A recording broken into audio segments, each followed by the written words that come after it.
The Meadowwood Store's garden center is jam-packed with starter plants and veggies, bagged soils, manures, and fertilizers. Chris Berger says he won't be undersoiled. The folks at the Meadowwood Store Garden Center will match sales prices just about anywhere. Enjoy the relaxing drive to Meadowwood where the bargains are tariff-free and are big. Bigfoot big. The Meadowwood General Store in Dashwood is the home of Bigfoot. It's a convenient spot for groceries, deli, propane, and lotto. Come in and have your picture taken with Bigfoot inside or outside the store at 1221 Meadowwood Way in Dashwood.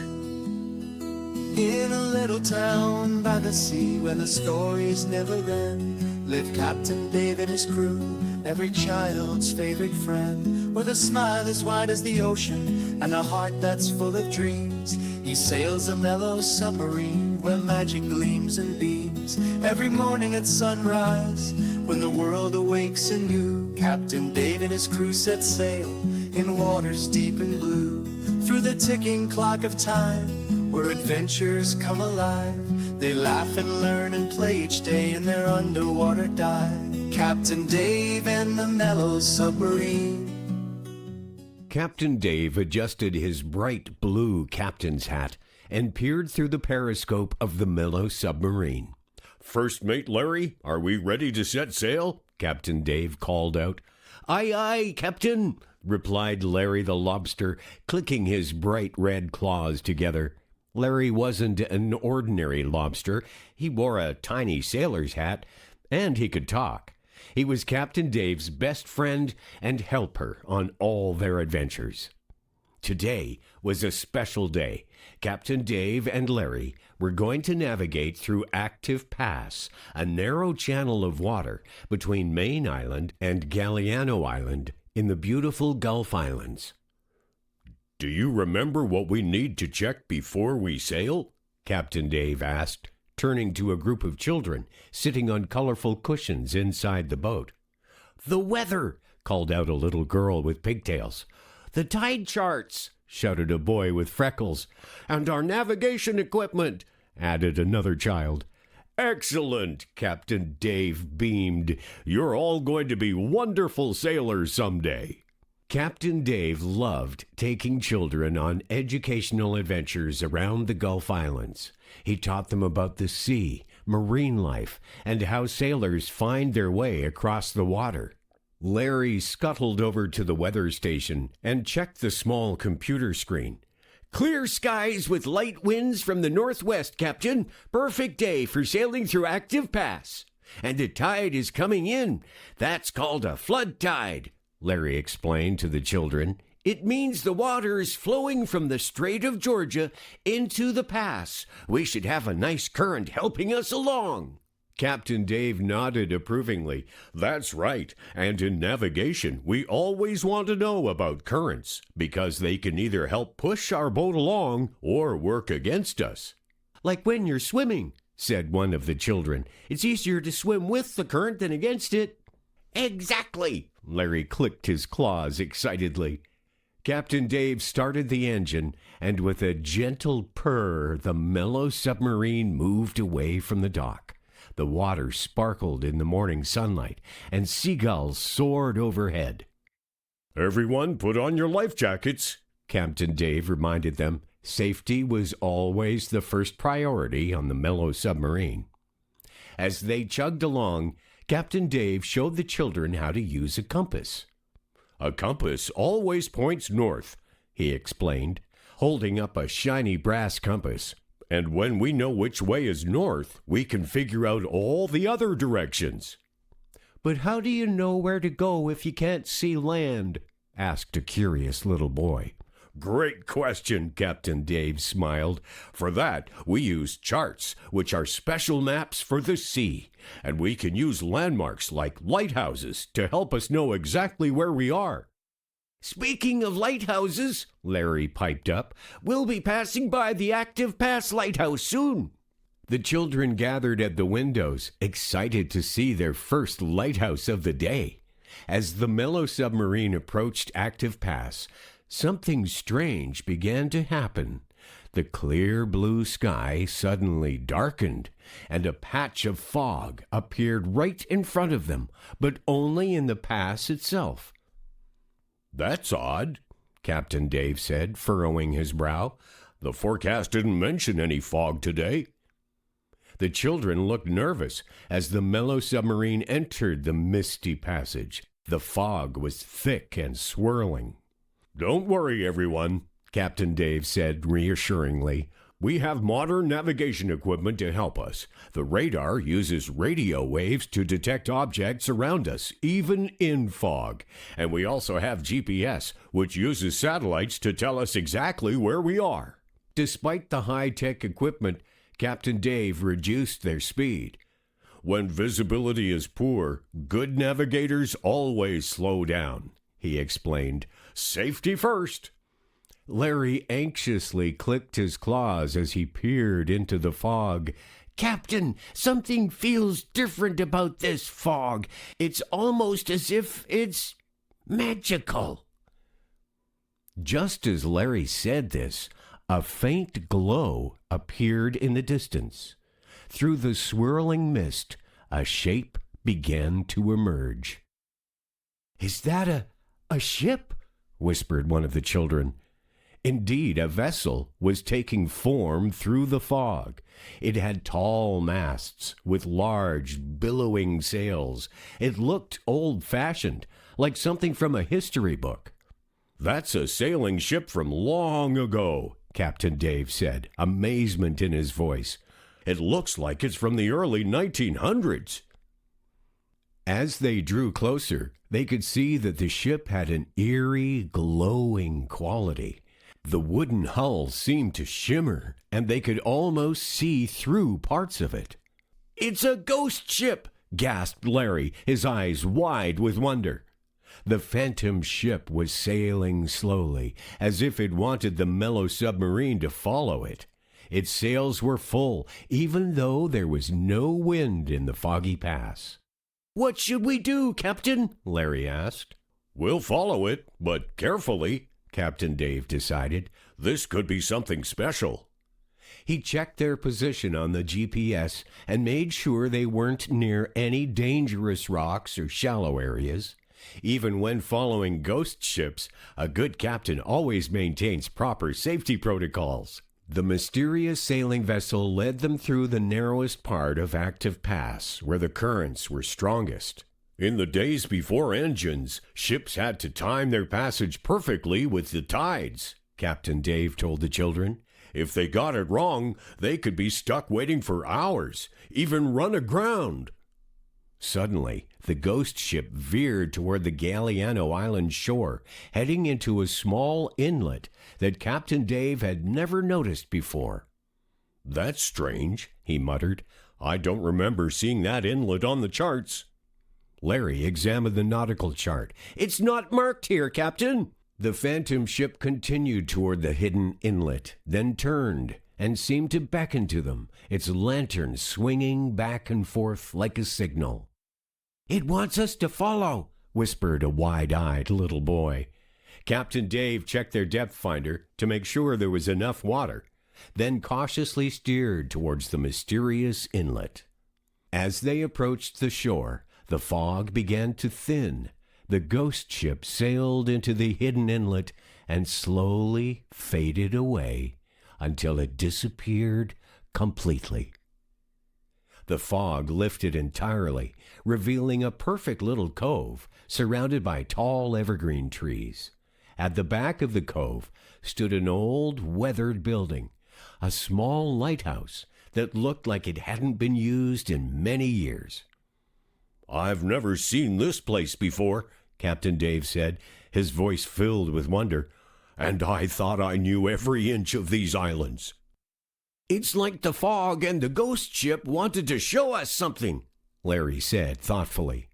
Captain Dave carefully guided the Mellow Submarine into the hidden cove and anchored in the calm water. Soon they were rowing to shore. The old lighthouse stood on a small rocky point, its white paint peeling and faded. "It looks abandoned," observed one of the children. Yes, but not dangerous, Captain Dave assured them. The structure seems solid. As they walked up the path, Captain Dave explained how lighthouses worked. Before GPS and modern navigation tools, lighthouses were essential for sailors. Each lighthouse had its own special light pattern, called a characteristic, so sailors could identify which lighthouse they were seeing. Like a fingerprint for lighthouses? Asked a curious girl. Exactly. Captain Dave beamed. When they reached the lighthouse, they found the door unlocked. Inside was a single round room with a spiral staircase leading up to the lantern room. Everything was covered in dust, but it looked as if someone had just stepped out and never returned. There was an old wooden desk with papers still on it, a chair pushed back, and a half-empty cup of what had once been tea. Captain Dave picked up one of the papers. It was yellowed with age, but still legible. May 12, 1923. Fog has persisted for 3 days now. The foghorn is working overtime. I worry about ships navigating the pass in these conditions. My logbook has all the records of ships passing through. Some nearly missed the rocks. Must remember to send the logbook to the Maritime Authority when the supply boat comes next week. It's from the lighthouse keeper, exclaimed Larry. Yes, but where is the logbook he mentioned? Captain Dave wondered. The children began carefully looking around the lighthouse. A little boy called out from the foot of the spiral staircase, pointing to a small door built into the wall underneath the stairs. Captain Dave opened the tiny door and found a thick book bound in faded leather. "The logbook!" everyone cried at once. When Captain Dave opened it, they saw page after page of neat handwriting, recording dates, times, and names of ships that had passed through active pass, along with weather conditions and unusual events. The final entry was dated May 15, 1923. Fog thicker than ever, heard a ship's bell close by, but couldn't see the vessel. Strange lights in the fog tonight. Supply boat 3 days overdue. Running low on fuel for the lamp. If no one comes soon, the light will go out. I fear for the ships. I must try to reach the village for help. I'm leaving this logbook here for safekeeping until I return." "He never came back," Larry said softly. "The logbook has been waiting here for 100 years. On the very last page, they discovered a folded piece of paper. It was a letter addressed to the Maritime Authority. "To whom it may concern, I have documented in this logbook evidence of dangerous unmarked rocks in the North Passage that have damaged several vessels. The current charts are wrong. I have drawn the correct locations on the enclosed map. This information must reach the proper authorities to prevent future shipwrecks. Lives depend on it." It was signed, Harold Jenkins, lighthouse keeper. Behind the letter was a carefully drawn map of active pass, showing several rocks that weren't marked on the official charts at the time. "Even with modern technology, this information could still be important," Captain Dave said. "Some of these hazards might not have been properly documented even in our updated charts." "So the ghost ship wanted us to find this information to keep other boats safe," Larry concluded. "I think you're right," agreed Captain Dave. "The lighthouse keeper never made it back with his important information, and his ghost ship has been trying to get someone to discover it ever since." "Can we help finish his mission?" asked the children eagerly. Captain Dave smiled. "Absolutely. We'll take this logbook and map to the Maritime Museum and the Coast Guard." As they carefully packed up the logbook, a warm breeze blew through the lighthouse door, and for just a moment, they thought they heard the faint sound of a bell and saw the shimmering outline of a sailing ship in the cove. Back aboard the Mellow Submarine, with the precious logbook safely stowed, Captain Dave turned their return journey into a navigation lesson. Before engines and GPS, how did sailors know where they were? Asked a thoughtful boy. Captain Dave spread out a chart of the Gulf Islands. Sailors used several methods. First, they had charts like this, though not as detailed as our modern ones. And compass, added Larry, holding up the brass compass. Right. The compass tells us direction, Captain Dave affirmed. But sailors also needed to know their position. For that, they used landmarks, like lighthouses or distinctive coastlines. Captain Dave demonstrated how to take a bearing using the compass. If you can see 2 or more landmarks, you can figure out exactly where you are on the chart. This is called triangulation. Today, we use GPS satellites, he explained, showing them the small GPS device. But it's still important to know the old methods. Electronics can fail, but skills and knowledge won't let you down. As they made their way back through Active Pass, Captain Dave pointed out the modern lighthouse. Active Pass can be tricky because of strong currents and the way it narrows in certain spots. Like a funnel, said one of the children. Exactly. When water gets squeezed through a narrow space, it speeds up, just like when you squeeze a water hose. Captain Dave slowed down and pointed to a spot near Galiano Island. That's one of the dangerous rock formations the lighthouse keeper marked on his map. See how close it is to the surface? At low tide, it would be barely covered by water. Modern charts do show these rocks, Captain Dave continued, but we're going to make sure the historical information from the logbook is properly preserved. One of the older children raised her hand. So the ghost ship was the lighthouse keeper, still trying to make sure his work wasn't forgotten? Captain Dave nodded thoughtfully. I think so. He spent his life protecting sailors, and even 100 years later, he was still trying to complete his mission. When they reached the Maritime Museum dock, a small crowd had gathered to meet them. Museum curators, Coast Guard officers, and even reporters with cameras. Remember, everyone, Captain Dave said to the children, you're all important members of this crew. You helped solve a mystery that's been waiting for 100 years. A woman in a blue blazer stepped forward. Captain Dave, I'm Dr. Chen from the Maritime History Department. We're absolutely thrilled about this discovery. Captain Dave carefully handed over the logbook. The children were the ones who found it, he said, giving credit where it was due. A Coast Guard officer joined them. We're particularly interested in the hazard map. Even though we have modern surveys, historical records can still tell us a lot about changes in the seabed over time.